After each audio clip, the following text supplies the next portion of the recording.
বিসমিল্লাহির রহমানির রহিম। কাউকে মিথ্যা বলে খুশি করার চেয়ে সত্য বলে কাঁদানো অনেক ভালো। এতে সে আপনার উপরে রাগ করলেও আপনার উপর থেকে বিশ্বাস হারাবে না। আসসালামু আলাইকুম ভিউয়ার্স, কী অবস্থা, কেমন আছেন? আশা রাখি সকলেই ভালো আছেন নিজ নিজ অবস্থান থেকে, এবং আমিও আল্লাহ পাকের অশেষ রহমতে এবং আপনাদের দোয়ায় আমি আমার অবস্থান থেকে ভালোই আছি। আজকের ভিডিওটি আমি সকাল থেকেই শুরু করেছি। সকালে যে বেলকনিতে দাঁড়িয়ে কিছুক্ষণ ঠান্ডা ঝিরিঝিরি বাতাস খেলাম, তারপরে একটু মাথাটাকে আর মনটাকে ফ্রেশ করে নাস্তা বানানোর জন্য কিচেনে চলে আসলাম।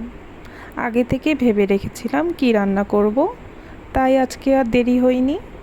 এখানে আমি আলু ঝিরিঝিরি করে কেটে নিয়ে আমি আজকে আলুর একটি ডাল রান্না করব, সেই জন্য আমি কিন্তু ডালের মতো করে ঘুটে নিলাম। রান্নাটা প্রায় আমার শেষের দিকে। কথা বলতে বলতে এখানে কিন্তু সব রকম মশলা দিয়ে আমি কিন্তু একদম কষিয়ে কষিয়ে আলুটাকে ভেজে নিয়ে তারপরে পানি দিয়েছিলাম। এখন সিদ্ধ হওয়ার পরে আমি ডাল ঘুটনিতে একটু ঘুটে নিলাম, এতে ডালের মতো একটু পাতলা পাতলা হলো। আর এভাবে কিন্তু আমার রুটি দিয়ে ডাল খেতে, আলুর ডাল খেতে খুব মজা লাগে, আর আমাদের বাসার সবাই পছন্দ করে। এভাবে কিন্তু আপনারাও ট্রাই করতে পারেন, খুব ভালো লাগে। রুটি পরোটা দুটোর সাথেই কিন্তু এই আলুর তরকারিটা অনেক মজা লাগে। এই যে আমি কিন্তু এদিকে রুটি বানানো শুরু করে দিয়েছি, রুটিগুলো সেঁকে নিচ্ছি। এক পাশে আমি রুটি বেলে নিচ্ছিলাম আর এক পাশে আমি রুটি সেঁকে নিচ্ছিলাম। এতে করে আমার কিন্তু রুটি বানানো খুব দ্রুত হয়। দেখা যায় এক হাতেই আমাকে সব কাজ করা লাগে। আমার যেহেতু হেল্পিং হ্যান্ড নাই, তাই আমি কিন্তু এভাবেই কাজগুলো করে রাখি। এইদিকে কিন্তু আমি নাস্তা এই যে মিষ্টি আর আলুর ডাল দিয়ে রুটি দিয়ে করে নেব। বাচ্চারাও নাস্তাটা করে নিয়েছে আর আমরাও করে ফেলেছি। তারপরে কিন্তু আমি পুরো বাসাটাকে গোছগাছ করেছি। আমি কিন্তু আর ওইসব ভিডিও করতে যাইনি, একদম সব কিছু অফ ক্যামেরাই করেছি। এখন আমি কিন্তু দুপুরে রান্না করতে চলে এসেছি, আর দুপুরের রান্নাগুলো আপনাদের সাথে একটু একটু করে শেয়ার করব। এখানে কিন্তু আমি পাট শাক ভাজি করছিলাম।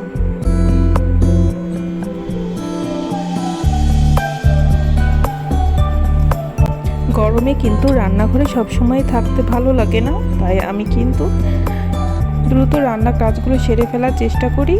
একটা করে তরকারি আমি চুলাতে দিই, আর রুমে যদি কোনো কাজ থাকে আমি সেই কাজগুলো করে আসি। আসলে কি বলবো, এই গরমে কিন্তু রান্নাঘরে কি একদমই ভালো লাগে না দাঁড়িয়ে থাকতে। কিন্তু আলহামদুলিল্লাহ আমার রান্নাঘরে জানালা দিয়ে কিন্তু অনেক সুন্দর বাতাস আসে, তাই একটু বাঁচা। আর মেয়েদের তো রান্নাঘর থেকে ছুটি নেই, প্রতিদিন সকাল হলেই রান্নাঘরেই আসতে হয়। এইদিকে আমার পাট শাক ভাজিটাও হয়ে গেছে।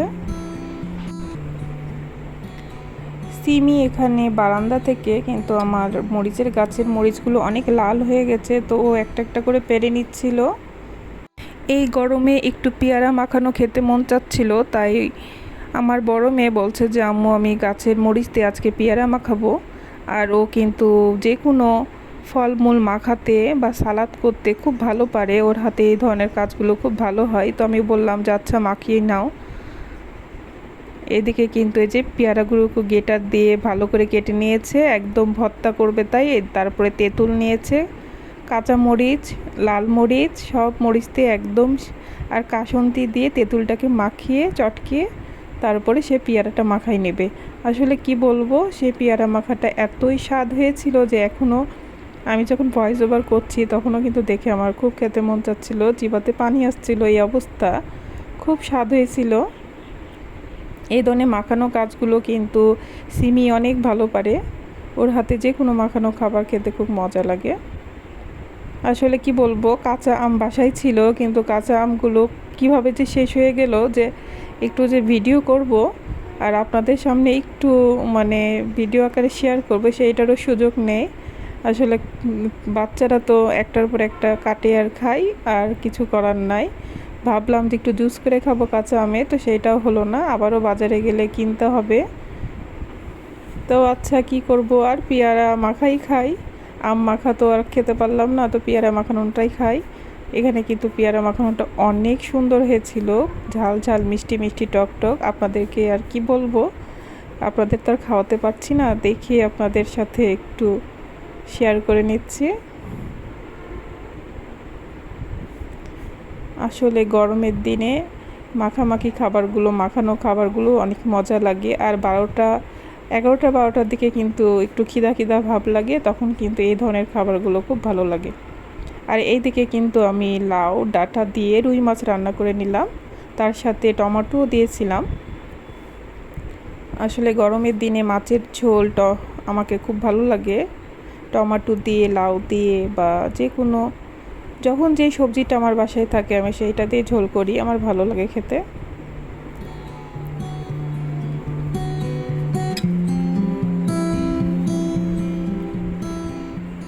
এখন আমি আমার ভিডিওর মূল পর্বে আসছি। আমি আমার কিচেনের জন্য একটি ছোট র্যাক কিনেছি, সেলফ বলতে পারেন, র্যাক না বললেও চলে, আসলে এটা একটা সেলফ। এই সেলফটা আমি একটু আপনাদের সাথে শেয়ার করব আর একটু অর্গানাইজ করে নেব। আসলে আমার সংসারের জিনিস কিনতে কিন্তু অনেক ভালো লাগে।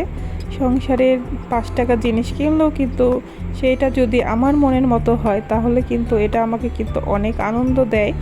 আমি কিন্তু আগে থেকেই বলে আসি যে আমি নিজের জন্য খুব কমই জিনিস কেনাকাটা করি, আমি কিন্তু সংসারের জন্য জিনিস কিনতে খুব পছন্দ করি। আর সেটা আমার ঘর গোছানোর কাজেই হোক আর রান্নাঘরে যে কোনো প্রয়োজনীয় হোক না কেন। তা আমার একটা এ ধরনের ছোট্ট একটা সেলফের খুব দরকার ছিল। মানে আমার একটা ছোট র্যাক আছে, ওইটাতে সব থালা বাসন আটে না ঠিক মতো, তো ভাবলাম যে এইখানে আমি একটু ছোট প্লেট বাটিগুলো রাখার জন্য এই ধরনের একটা সেলফ নিলে খুব ভালোই হয়। আসলে দেখা যায় আমাদের মতো মধ্যবিত্ত যারা, তাদের জন্য কিন্তু এই ধরনের সেলফগুলো অনেক কাজে দেয়। আসলে আমাদের ছোট ছোট তিলে তিলে এই সংসারটা গোছানো, যার কারণে আমার ছোটই জিনিস হোক আর বড়ই জিনিস হোক, দামি বা কম দামি, সব জিনিসের প্রতি কিন্তু আমার একটা অন্যরকম ভালোবাসা, ভালো লাগা আর কি বলবো, মানে অন্যরকম একটা মায়া সৃষ্টি হয়। প্রতিটা জিনিসই আমার অনেক আদর যত্ন, মানে তিলে তিলে গড়ে তুলেছি আমি এই সংসারটাকে। তাই আমার কোনো জিনিসই আমার মনে হয় না যে অকেজো বা ফালতু। একটা কম দামি জিনিস হলো আমি সেটা অনেক যত্ন সহকারে সুন্দর করে বহুকাল আমি সেটা নিয়ে যাই, আর আমার কাছে আল্লাহর রহমতে থাকেও। কোনো জিনিসই দেখা যায় নষ্ট হয় না, অনেক দিন চলে।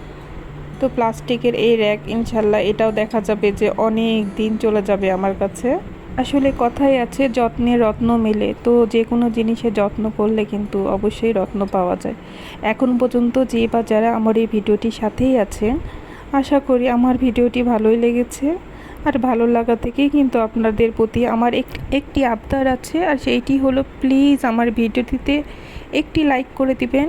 আর এই ধরনের ভিডিও যদি সবসময় আপনারা দেখতে চান তো আমার চ্যানেলটিকে প্লিজ সাবস্ক্রাইব করে আমার চ্যানেলটির পাশেই থেকে যেতে পারেন। আর এই কাজটি যারা অলরেডি করে ফেলেছেন তাদেরকে জানাই অসংখ্য অসংখ্য ভালোবাসা ও মন থেকে দোয়া।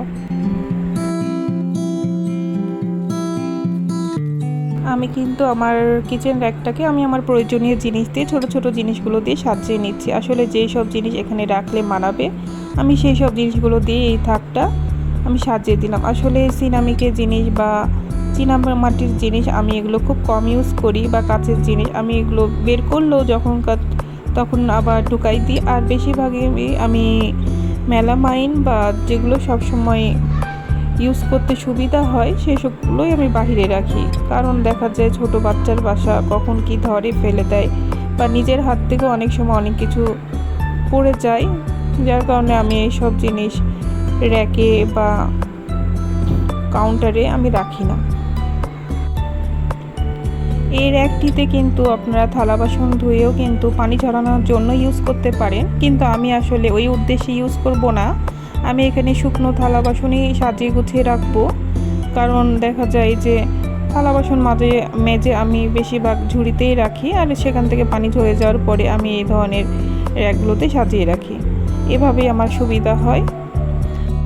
দেখতে দেখতে কিন্তু আমি ভিডিওর একদম শেষ প্রান্তে চলে এসেছি। সকলেই ভালো থাকবেন, সুস্থ থাকবেন এবং আমাদের জন্য দোয়া রাখবেন। দেখা হবে আবার নেক্সট কোনো ভিডিও নিয়ে আপনাদের সাথে। আসসালামু আলাইকুম। আল্লাহ হাফেজ।